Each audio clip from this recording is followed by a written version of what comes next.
Hello বন্ধুরা, welcome to তনুর সংসার।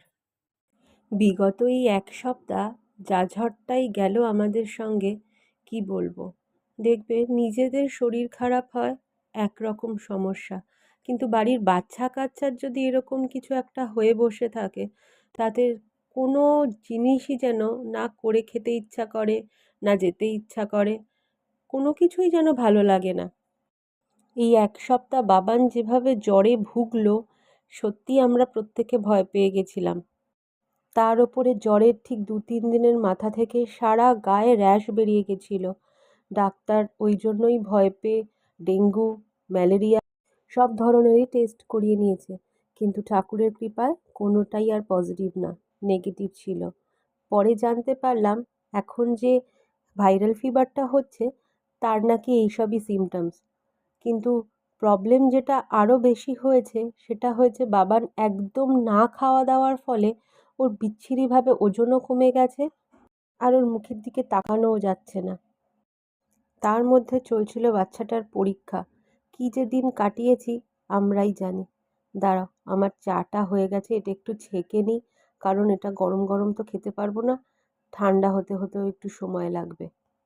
কারণ সকালবেলাটা বসে চাটা যে তাড়িয়ে তাড়িয়ে খাবো, সেই সময়টুকুনিও তো নেই। এই কাজ করতে করতে যতটুকুনি খাওয়া যায়।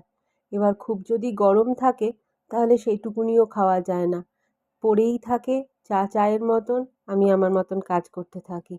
আর এদিকে সেদিনের চিকেন ছিল কিছুটা, সেটাকেই আজকে ভাবলাম একটুখানি বানিয়ে দিই টিফিনের জন্য।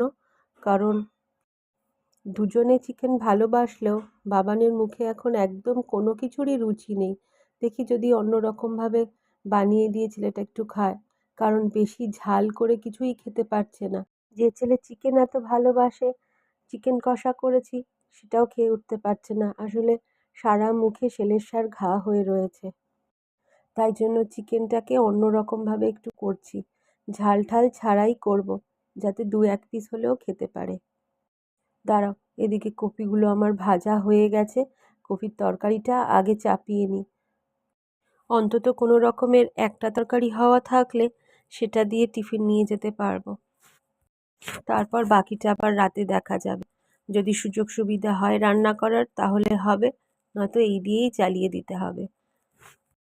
ডুমো ডুমো করে পেঁয়াজ ক্যাপসিকাম কুচি করে একটুখানি ওই রসুন ফোড়ন দিয়ে আমি চিকেনটাকে আজকে বানিয়েছি। একদমই ঝাল দিইনি, ওই ফ্লেভারের জন্য যা একটু গোলমরিচ গুঁড়ো।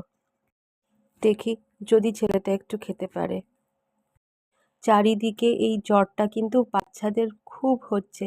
তোমরা প্রত্যেকেই তাদের বাচ্চাদের খেয়াল রাখো, আমি বারবার করে বলছি। তো আজকে ভিডিওটা আমি এখানেই শেষ করলাম। আবার দেখা হবে পরের ভিডিওতে। ততক্ষণে ভালো থেকো, আর প্রত্যেকে সাবধানে থেকো।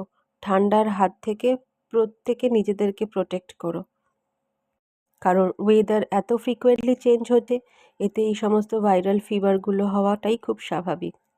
ভালো থেকো, আর অবশ্যই চ্যানেলটাকে সাবস্ক্রাইব করে রেখো। টাটা।